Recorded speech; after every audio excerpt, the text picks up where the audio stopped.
नमस्कार. मी भाऊ तोरसेकर. तुम्ही बघत आहात प्रतिपक्ष. मित्रांनो, गेल्या 4-6 महिन्यामध्ये एक गोष्ट तुमच्या लक्षात आली का? महाराष्ट्राच्या राजकारणात, सार्वजनिक जीवनामध्ये मध्यंतरी एक असा प्रश्न आला होता की कोणीतरी विचारलं किंवा कशामुळे असेल, शरद पवारांनी सांगितलं होतं की आता मी राष्ट्रवादी काँग्रेस शरद पवार गटाच्या निर्णय प्रक्रियेमध्ये नाहीये,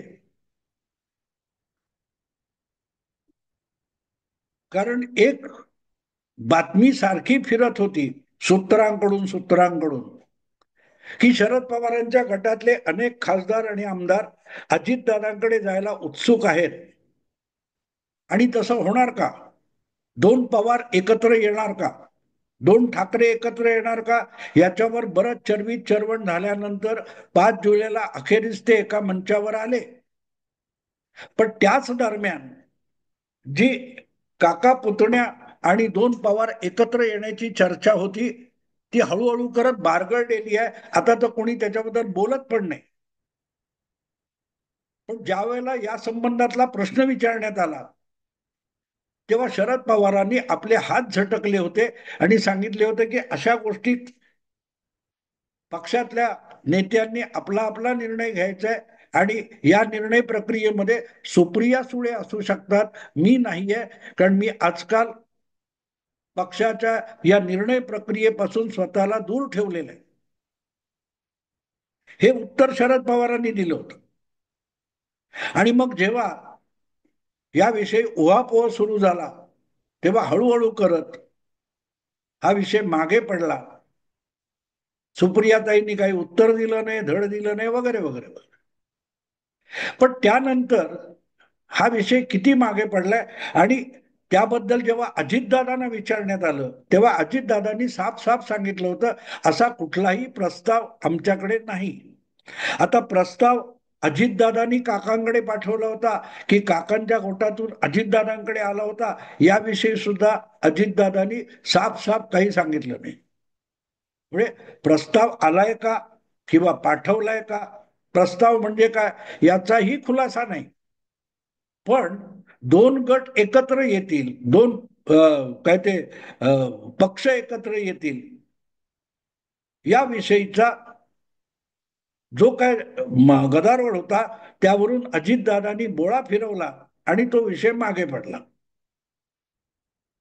आणि मी त्यावर मीच कशाला अनेकांनी काढलं होतं की ह्याच्यात मग तटकरे प्रदेशाध्यक्ष राहणार की तुमचे जयंत पाटील अध्यक्ष राहणार, हा पण उहापोह झाला होता. पण दरम्यान अचानक काल परवा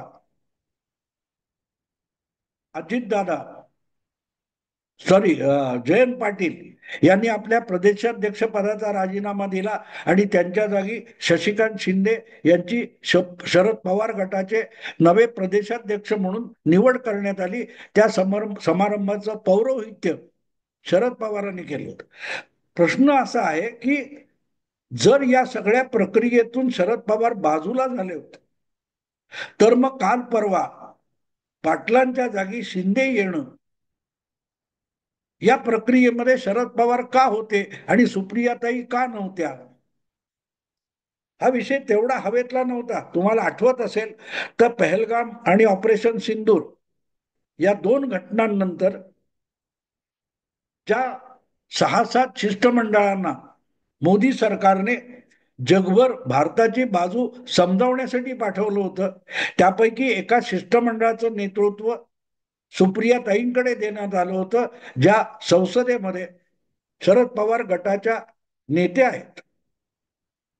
आणि त्यामुळे लवकरच ही जी चर्चा चालू होती दोन पवार एकत्र येण्याची, त्यातून सुप्रियाताई केंद्रात मंत्री होण्यापर्यंत काही लोकांची मजल गेली होती. आणि या पार्श्वभूमीवर आता काल परवा जो निर्णय झाला, जयंत पाटलांनी राजीनामा दिला आणि शशिकांत शिंदे यांनी प्रदेशाध्यक्ष पदाची सूत्र आपल्या हाती घेतली, त्या सगळ्या प्रक्रियेपासून सुप्रियाताई कुठे दिसल्या नाहीत.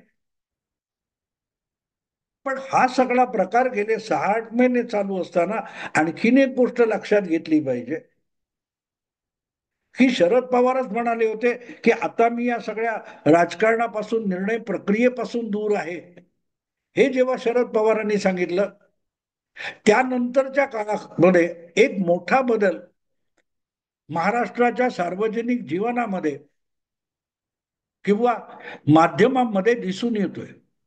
आणि तो असा आहे की गेल्या या 4-6-4 एक महिन्यामध्ये तरी शरद पवारांनी गुगली टाकली, शरद पवारांनी डाव केला, शरद पवार डोक्याने खेळले की शरद पवार पायाने खेळले, ही भाषा जवळजवळ 3-4 महिने गायब झालेली आहे.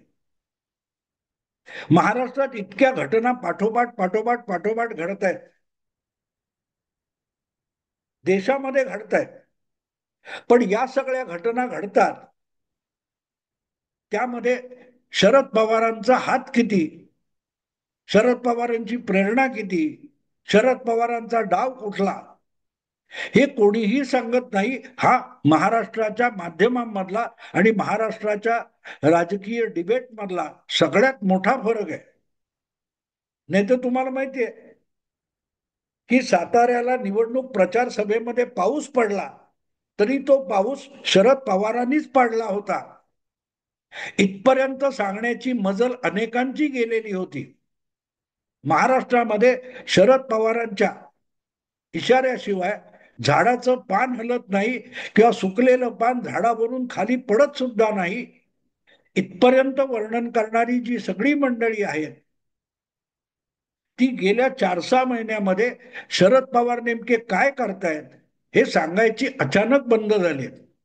अर्थात शरद पवार हा शांत बसणारा माणूस नाहीये, आपल्या परीने ते काही ना काही करत असेल, ते सकारात्मक असेल नकारात्मक असेल, पण काही ना काहीतरी करत राहणं हा शरद पवारांचा स्वभाव आहे.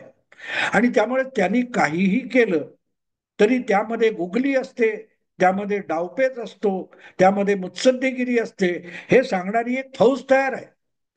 ही फौज अचानक शरद पवारांच्या मुत्सद्दीपणाचे जे मुद्दे आहेत ते शोधायचं विसरून गेली काय, असा मला प्रश्न पडलेला आहे. कारण पहलगाम किंवा पहलगामच्या आधीपासून म्हणजे साधारणतः एप्रिल, मे, जून 3 महिने आणि आता जुलै महिना अर्धा संपून गेलाय, या कालखंडामध्ये शरद पवारांनी कुठलीही गुगली टाकली, कोणाला तरी गुगली टाकली, कोणाची तरी विकेट काढली, असं काहीही ऐकायला मिळालेलं नाही.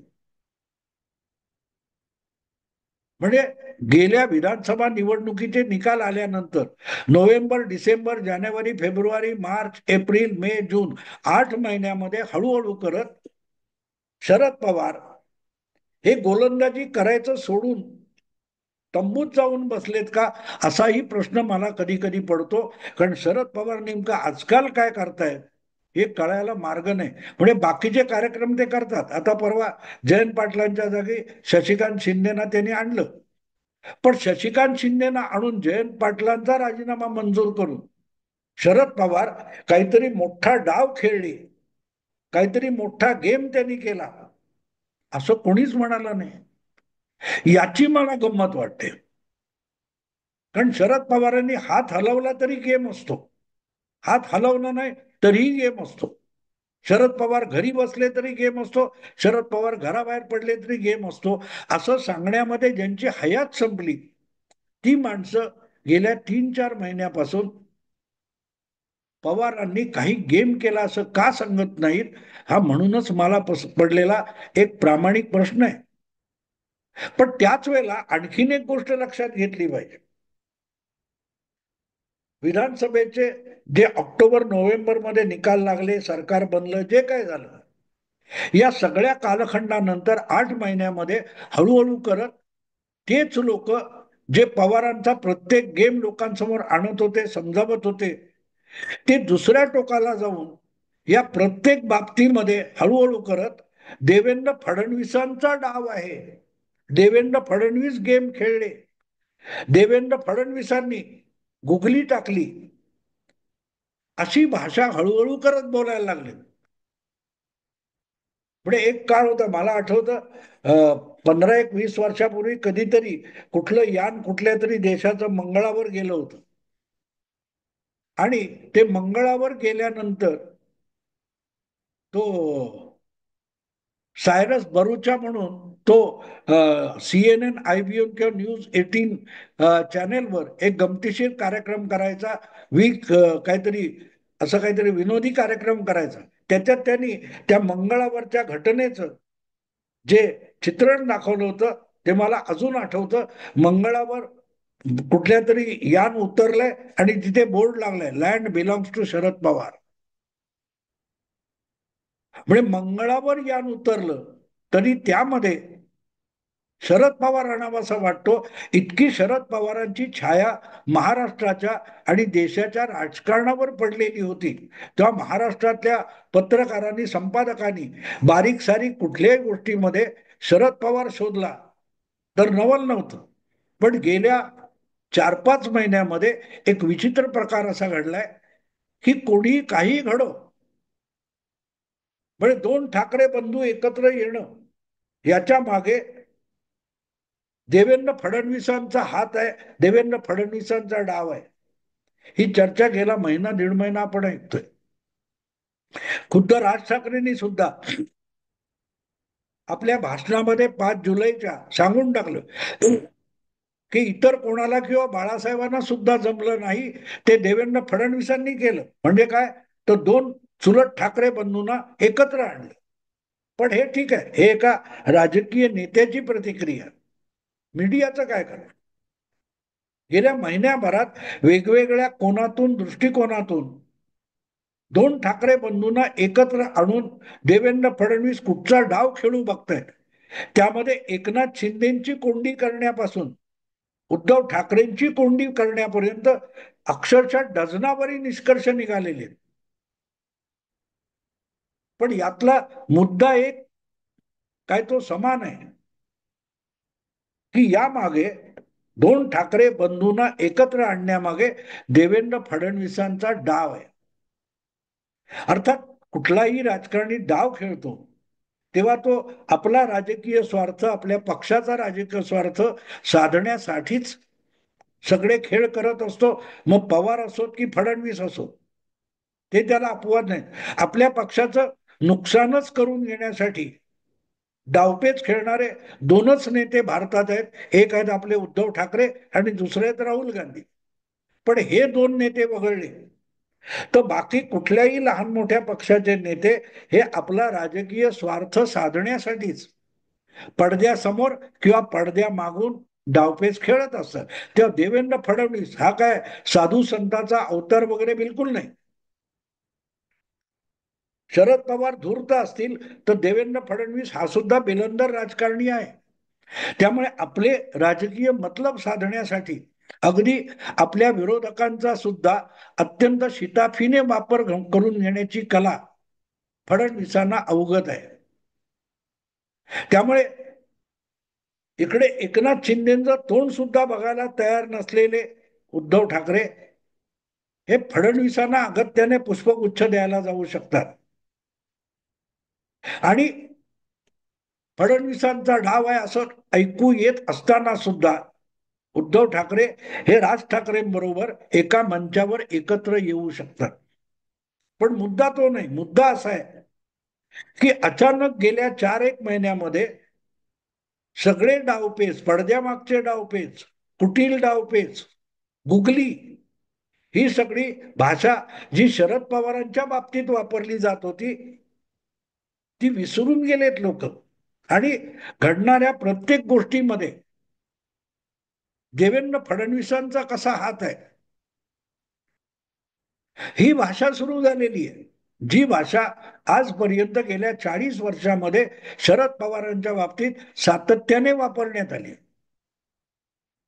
सातत्याने वापरण्यात आली. आता ती नेमकी देवेंद्र फडणवीसांच्या बाबतीत वापरली जाते.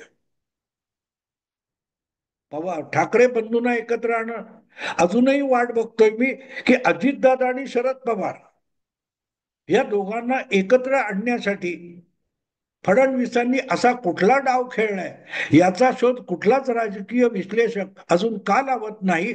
आणि त्यामध्ये एक देवेंद्र फडणवीसांचा नेमका डावपेच काय आहे, कुटील हेतू काय आहे, याविषयी अजूनही आरोप का झालेला नाही हे मला लक्षात येत नाही. सुप्रिया सुळेंना ऑपरेशन सिंदूर नंतर पाठवलेल्या शिष्टमंडळाचं नेतृत्व का देण्यात आलं, यामागे देवेंद्र फडणवीसांचा कुटील हेतू काय आहे, यावर अजून कोणीच विवेचन कसं केलं नाही, याचं मला नवल वाटतं. पण एक गोष्ट आहे की हळूहळू करत महाराष्ट्राच्या राजकारणामध्ये जरा कुठे इकडे तिकडे हालचाल झाली, तरीही त्यामागे शरद पवारांचा हात किंवा शरद पवारांचा डाव आहे असं सांगणारे लोक होते. ते हळूहळू करत तीच भाषा देवेंद्र फडणवीसांविषयी बोलायला लागले. अर्थात पवारांच्यावर असले डावपेच आणि खेळ केला वगैरे आरोप आरोप होत नव्हते, ते गुणगान होतं, कौतुक होतं. फडणवीसांवर आरोप म्हणून होतात. पण एक मान्य करावं लागेल की 2019 मध्ये अत्यंत चतुराईने शरद पवारांनी देवेंद्र फडणवीसांना राजकारणातून संपवलं. हे अखंड कीर्तन केल्यासारखं सांगणारे जे विश्लेषक आणि संपादक होते, आज ते नेमकं उलट बोलतायत की बघता बघता देवेंद्र फडणवीस हे महाराष्ट्राच्या राजकीय घडामोडींमध्ये प्रत्येक गोष्टीत नाक खोपसायला लागलेत आणि प्रत्येक गोष्टीत पडद्यामागे राहून कुटील डावपेच खेळायला लागलेत. इथपर्यंत भारताचा महाराष्ट्राचा राजकारणाचा परामर्श येऊन पोहोचलाय, यात शंका नाही. तसं नसतं तर दोन ठाकरेंना एकत्र आणण्याचा डाव किंवा आणखीन प्रत्येक बाबतीत फडणवीसांवर होणारे आरोप झाले नसते. ते होत आहेत याचं कारण सरळ आहे की शरद पवारांना महाराष्ट्राच्या राजकारणातला जो केंद्रबिंदू म्हणून मानून विश्लेषण चालू होतं, ते हळूहळू अस्तंगत होतंय आणि महाराष्ट्राच्या राजकारणाचा केंद्रबिंदू आता देवेंद्र फडणवीस झालेला आहे. आणि त्यामुळे कुठलीही घटना घडो, त्याचा दोषारोप किंवा कौतुक हे फडणवीसांच्या नावावर करायचं, अशी जणू काय सगळ्या विश्लेषकांनी खुणगाट बांधलेली आहे. अर्थात त्यावेळेला सुद्धा पवारांवर जे आरोप झालेले आहेत, पवारांच्या कुटील नीतीचे वगैरे वगैरे, कौतुक नाही आरोप सुद्धा झालेले आहेत. पण त्याचा पुरावा कोणी देत नव्हतं. तसंच आज फडणवीसांच्या बाबतीत त्यांच्यावर जे जे राजकारणामध्ये उचापती केल्याचे आरोप होतात, त्यातला कुठलाही पुरावा दिला जात नाही. पण देवेंद्र फडणवीस हा इतका बिलंदर राजकारणी आहे की ते सुद्धा असल्या बाबतीत फारसे खुलासे करत नाही. शरद पवार तरी कुठे करत होते? आठवतं तुम्हाला पहाटेचा शपथविधी झाल्यानंतर त्यामध्ये सुद्धा पवार साहेबांचा डाव होता. पवार साहेबांनी गुगली टाकली असं सांगितलं गेलं आणि त्याला उत्तर देताना इन्कार करण्याऐवजी शरद पवार म्हणाले होते, जर राष्ट्रपती निवडणूक राष्ट्रपती राजवट उठवायची तर हा डाव खेळणं आवश्यक होतं, असं शरद पवार सुद्धा बोलून गेले. तर सांगायचा मुद्दा असा मित्रांनो की 4 महिन्यामध्ये हळूहळू करत शरद पवार यांचं जे स्थान होतं महाराष्ट्राच्या राजकारणातलं मध्यवर्ती केंद्रबिंदू वगैरे, ते स्थान देवेंद्र फडणवीसांनी बळकावलंय, काबीज केलंय. हे सगळ्या राजकीय विश्लेषणातून डिबेटमधून हळूहळू करत दिसायला लागलंय, दृगोचर व्हायला लागलंय. पण ते अजून उघडपणे कोणी कबूल करत नाही. जे लोक शरद पवारांना प्रत्येक गोष्टीमध्ये मोठा गुगली खेळणारा गोलंदाज म्हणून बघत होते, तेच आता गुगली हा शब्द वापरत नसतील. पण प्रत्येक बाबतीत देवेंद्र फडणवीस हे डावपेच खेळतायत. कधी ते अजितदादांच्या विरुद्ध, कधी एकनाथ शिंदे विरुद्ध, कधी उद्धव ठाकरे विरुद्ध, कधी पवार घराण्याविरुद्ध, कधी ठाकरे घराण्याविरुद्ध.